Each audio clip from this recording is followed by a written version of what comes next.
Hey, everybody. Welcome to Hattrick's Unofficial Flyers podcast. I'm Rick Mullen. I'll be hosting the show today.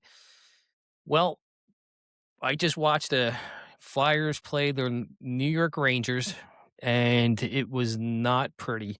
Really, really hard game. We got a lot of things to go over and talk about, and, really disappointed. Tonight was a game that, the Flyers really needed to show up for, and they didn't. It was a game that they needed to put a statement out there that they weren't giving up. They were going to come out hard and they were going to score. They were going to crash the net, get shots, get the puck at the net, and they didn't. It was a difficult night for the Flyers. Um, and let's kind of start with talking about Dan Vladar.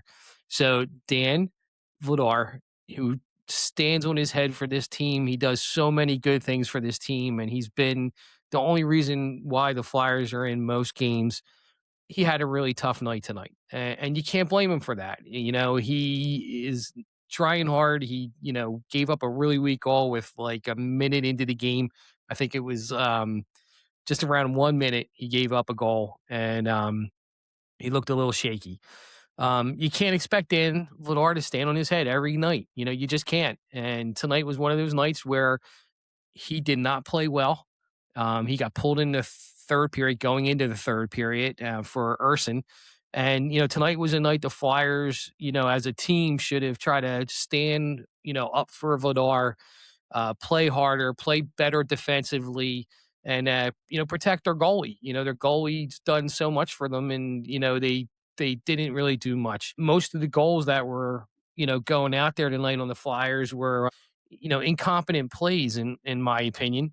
The team looked really bad defensively. I mean, really bad defensively. Our defense doesn't know how to clear a crease. Our defense doesn't know how to control sticks from the other players. The Rangers had bodies in front of Vlad most of the night. They had tip ins, they had rebound goals. These are all things that, should and can be addressed. But for whatever reason, the Flyers do this all the time. They give up this slop in front. They just can't seem to control in front of Vlad. If Vlad can't control the rebound, the Flyers can't usually get it.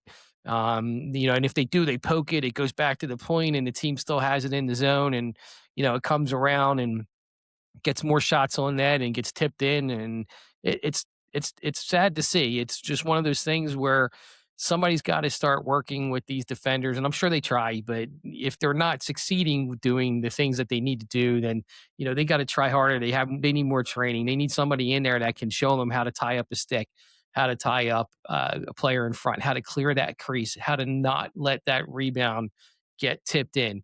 And right now, they're playing horrible. They're giving those tip ins, they're giving those deflections, and they're letting people stand there. And it's got to change if this team's going to get better. You look at it and you think, is this team built to play that way? And in all honesty, I don't think so, not yet. Hopefully, with Juracek and maybe Bonk coming next year, end of this season, it's a learning year. They maybe they have a little more size and they can figure out a way to play that crease a little stronger around our goal. But right now it's a weakness and it gets exposed. Cam York, I don't even know what to say. Cam York has been a huge disappointment. I just don't see the value in this guy. I think he's just super lackadaisical. I mean, Torts had it right. I mean, I don't condone how Torts treated him or what he said to him. Rumored to have said to him. Um, don't condone it. But I agree with Torts a lot. York just is nothing important to this team, in my opinion. I think it's a wasted roster space. I think he's somebody that could get moved out and try to find somebody with a little guts and a little heart. Somebody who's willing to play harder. But just York is just not what I vision this team needs in any way, shape, or form. If we're going to go out there with a smaller Jamie Drysdale, which I love Jamie, I'm not saying to trade him. Let's keep him, let him keep doing what he's doing best and, moving the puck up the ice. And that's great. But if we're going to have someone like him and then you follow it up with a York, it's just not it's not conducive to this team. This team needs to move on from York. I kind of envision York as like a lazy Provorov. I hate to say that, but I didn't like Provorov when he was here. I think Provorov, touched the puck and made a lot of bad decisions with the puck. He thought he was great. He thought he was like a power play leader and all this good stuff, in his head, but he wasn't. He was the guy who turned it over. He was the guy that whiffed on passes. He was the guy that mishandled the puck and lost it behind him. And he's the guy who couldn't get the puck out of the end. And I just think York has a lot of that in him. And maybe over this offseason they can, address it. The Flyers can address it and try to move on from York. I think it's a hard thing to do. I mean, Zegras is his buddy. Jamie Drysdale is his buddy. They came in here, made a big deal about it, how they knew these guys and hung out with them. And, it's what's right for the team, though, in my opinion. I think, you can't um, cater to a team that's losing. If the team can't get it right, then and play right and get wins, then you got to move on. You got to break up the core because there's something wrong with the core. And I think the Flyers core has been broken for a long time, and it's still broken. It's pretty adamant the last few games that we've watched or I've watched that this core is what's hurting us. And can they get out of this core of players? Yes and no. I do think they can move York. I do think they can move a couple guys. But some of the other guys like Coots needs to be moved in the offseason. But can you do it? No. His contract is terrible. If you buy him out, I think you eat like 6 million plus every year for the next 10 years or something like that. It's insane. So you're hoping Coots retires. It's not going to happen. He's not going to walk away from a guaranteed paycheck. But it would be really nice to, maybe somebody's desperate, somebody's looking to hit the minimum ceiling of or the minimum floor of the salary cap for their team, and they're willing to take on Coots. And I just think this core's got to be dismantled in the summer. Really do. I think Danny Briere has his work really laid out for him here. He's got a hard job this summer. He's got a lot of work to do to fix this core. We can't roll out there with this again. It's sad. It's really sad because I'm not sure what's out there this year. There's got to be teams that are looking to move on from people and, or players. And if they're not better than what we got, you know, I'd still take a swing at them because I'm tired of looking at the same people over and over again, the same players that, we know it's an issue and they just can't get it together. And we try, okay, next year's going to be the year we're going to add this one to the core and it will be better. And, year goes by, we're still the same, and then we do it again, hey, we're going to have one more guy. And, it's hard. I think losing Bobby Brink in this last week in tonight's game, that was kind of evident, like his speed is missed. Like his forecheck was and is an incredibly quick in your face forecheck, and he's got speed and he makes good plays. Didn't see anything really tonight that anyone can make up for what Brink had. And I'm not saying Brink's a great player. Brink's not scoring tons of goals and he's our savior. I'm not saying that in any way, shape, or form. But what I am saying is we miss his speed. Most of this team is a little slower. They have not the ability to get in quick enough. Brink seemed to be able to get into those corners really fast and hit that guy trying to get that puck out and, made that guy throw a bad pass or not a strong pass. So, some of the Flyers players on his lines like Mishkov or Cates were able to, get that puck and turn it into a shot or turn it into a pass that, led to a play on net. And we're not seeing it tonight. We didn't see a lot of that. Um, a couple things. Mishkov had a nice goal. Mishkov was out on the power play, and he had a shot come at the net. He was standing next to the net on the right hand side. That's right, I said it, the right hand side, and the puck hit the goalie. He moved it to his stick, missed his stick, thought he wasn't going to get the shot on net, but he kicked it back up to his stick. And as he was falling down, kind of stuffed it in the net and had a really, really pretty goal. So really nice to see Mitch score on the power play. Really nice to see Mitch score on the right hand side. right hand side. Good for Mitch. One thing I did notice on the power plays through this game, Zegras and Mishkov tend to play on that right hand side. You see a lot of these other teams where the puck goes onto the right hand side and they're looking for that backdoor across the crease pass. And there was really nobody over there. I think Mishkov or Zegras should have been over there, but they weren't. Mishkov was hanging down by the right side of the net, and Zegras was right, like maybe by the right dot. And they kind of stayed there the whole time. Nobody was playing that back door on the other side. And, seeing that open ice and nobody there and nobody even trying to come in, not even the defender, one of our defensemen, it's easy to defend that power play. The Rangers were able to look and say, okay, there's no one behind us here on the left-hand side. Let's just all press the puck and make it difficult on these people or these players to pass. And, um, it's an easy system to defend against if you're not rotating and moving and taking open space. The power play should be like a cycle. You got to cycle, you got to move. If you watch Colorado, McCarr, you see all these guys, Quinn Hughes, like they rip around the net, they cut across the crease, they do drop passes as they take the defender out. Like it's not hard, in my opinion, to see what these good teams are doing, but I guess it's really hard for players to do it if they don't feel confident. And I don't think there's a confident player on this team. I did see Mishkov come off the boards tonight. He had a guy on his back. He still came off that right hand boards and came across the crease, and he put a floater on that for a tip in. Nobody tipped it. The goalie saved it, but he's one of the only people that actually pull off the boards, come through the crease or a slot or center ice, wherever you're talking about, and get a shot on net. Not many people do it. Most people go down the corner, down the wall, around the net, throw on the brakes, change direction, throw on the brakes again because the defender's catching up to them, and then they lose the puck and the puck's out. Terrible, just terrible. Like we need guys who can skate that puck. They can pull and use their angles or their edges to get off the boards and get across the middle of the ice. Cutting from the boards to the middle of the ice with your head up so you don't get knocked out from a big check. But if you can keep your head up, come off those boards, cut across the middle of the ice, a lot of times that takes two defenders to play you. A guy who's chasing you is on your back, and then somebody else has to step up and cut you off from coming down the middle, which in turn leaves somebody open.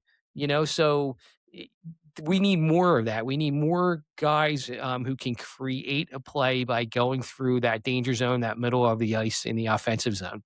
I find Zegras and Mishkov really bumping into each other, like out there.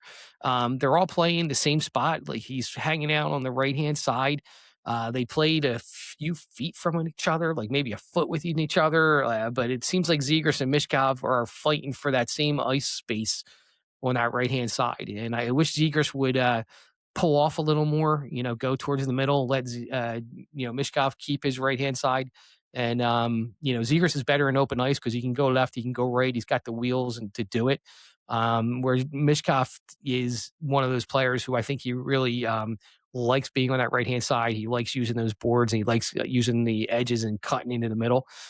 So I wish Zegras would learn how to do some separation there and get away from him and, open themselves up for maybe a little cycle in the middle and getting a pass down the gut. A couple of things today happened out there. Rick Tocchet, here's a guy that, as a Flyer, as a player, I absolutely loved. I grew up watching him. Great player, loved him. He gave everything he had on the ice. He played hard. He scored goals. He hit hard. He fought. He was a great, great player, and I respect him for that. But I struggle with him. I do. I just struggle with him. Some of the decisions he makes are difficult to understand. He's putting guys out there at the wrong times. He's playing lines that are a little messed up. He just struggled tonight with some of his choices.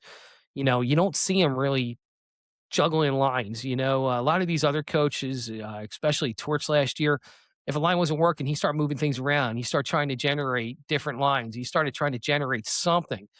Tocchet doesn't do that. He doesn't shorten the bench. He doesn't move guys around. He does here and there, but not enough. Not enough. He just, I'm not sure what it is. I'm not sure if he's just not capable of doing that on the fly, and everything has to be like analytical and pristine, and it's got to be on paper, and this is what we're going to do, and that's it. And if that's the case, he's the wrong coach for us. You can't do that. You just can't do that. You have to be a game time coach if you want success in the NHL. You got to know when to put somebody on the ice, when to take them off. You got to know when to juggle lines. You got to know who's hot, who's not. Get them out there together. If you have to skip a line, you skip a line. Tocchet doesn't seem to do that, and I'm not sure why, but it's hard to watch. And I just think it's at this point, I'm not sure if Talk's going to make it past his second year here, and rightfully so. One of the other things Rick Tocchet did, he came out and I think in one of his interviews he said, "quote Well, Bobby leaving, and then Mitch wants to try it. We'll see. I've got my thoughts on that, but we'll see how that goes." I mean, what a statement! What a statement!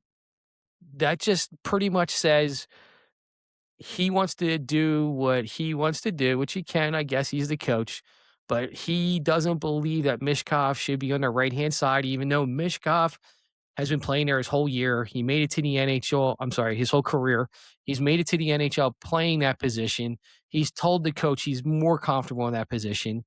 Every single player and fan out here, I think, can turn around and tell you we all see Mishkov better on the right hand side. So there's thousands and thousands and thousands of people, including Danny and Jonesy, who think Mishkov belongs on the right wing. This statement that he said, Tocchet, it sounds like it's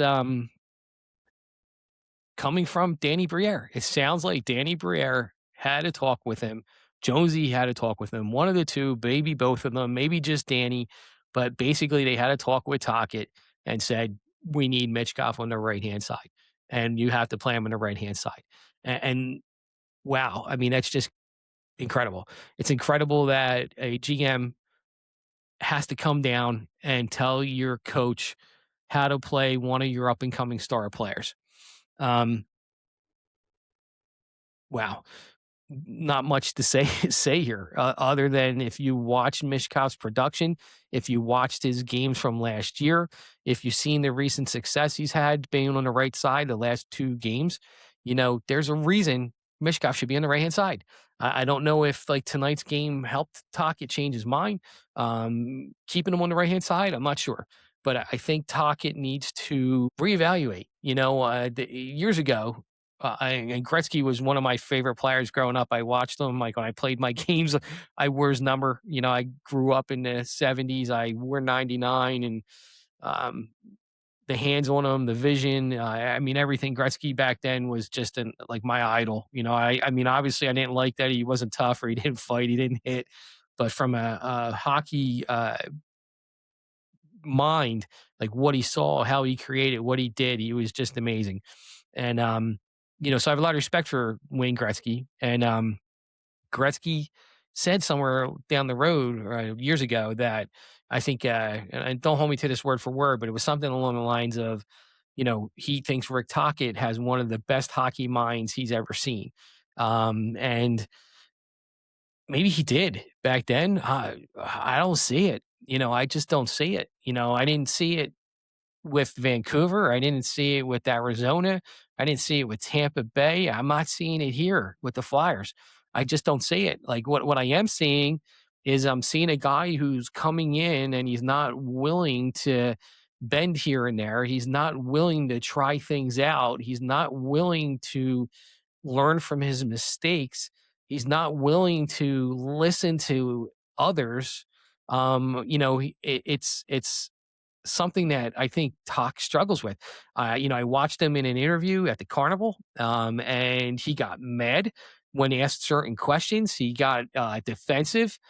He even said something along the lines of, "I go down swinging. You know how I am." We don't want to hear that from a coach. That's yeah, okay, you're a tough guy. We get all that, and you know what I mean. But that's not what we want to hear from a coach. We want to hear from a coach like, your thought process. Like, here's what I'm thinking. We're going to try it. If it doesn't work, we'll make adjustments. Yeah. Mishkov's a young player, and he deserves this, he deserves that. When he doesn't do well, we coach him. When he does well, we celebrate him, and um, but that's not what we're seeing. That's not what we're seeing. All this stuff about him, Mishkov being out of shape, and Mishkov, coming in bad shape with the camp, really got under Tocchet. And I think to this day, even though he says that they're moving past it and all, I don't think he did. I mean, in all honesty, I think Tocchet was told this is what's going to happen. And I really think it's bugging Tocchet. And I really think Tocchet hates the fact that he was told to do certain things with Mishkov. And I think it's driving him nuts. I really do. I think it's driving him nuts. But who knows? I could be wrong, but that's how I see it. Um, so God, a terrible game, a really terrible game. Flyers lose 6-2 to the New York Rangers. Ersing comes in the third period, and putting this one past us. Hopefully next game they start bringing up like maybe a Bonk. Let's get a peek at him, because there's really nothing fun to watch right now. But seeing a new kid start the game, so I think if the Flyers PR have anything to do here, they should bring up a rookie every game, because that's what we're all watching for at this point. We're not watching to win and get to the playoffs. It's not happening. In closing, I want to put a really big shout out to a fine gentleman on Facebook that I met. His name is Cody Spink. Cody helped me get my podcast up and running. He helped me do all the things that I'm currently doing right now with all of you. He helped me where to start, where to go, how to create it, a format, everything that I needed help with. Cody Spink was there. Cody Spink is a part of the Really Quacked podcast. It's a podcast that him and his father run, and it's about the Ducks and the uh, oh my gosh, the LA Kings. Sorry about that. So his father's an LA Kings fan, and Cody is a Ducks fan, and they do a show together. And I think that's fantastic. A father-son duo. They talk about hockey and their teams that they love. So Cody, thank you very much for helping me get this off the ground. I truly appreciate it. And if I can ever do anything back for you, please don't hesitate to ask. I'm here. All right. Well, that's a wrap, guys. If you have any questions or ideas, please again use our mailbag. Send us some thoughts. Would love to hear from you. The email address will be at the end of this video. Take care, and hopefully we can get another episode under our belt after the next game.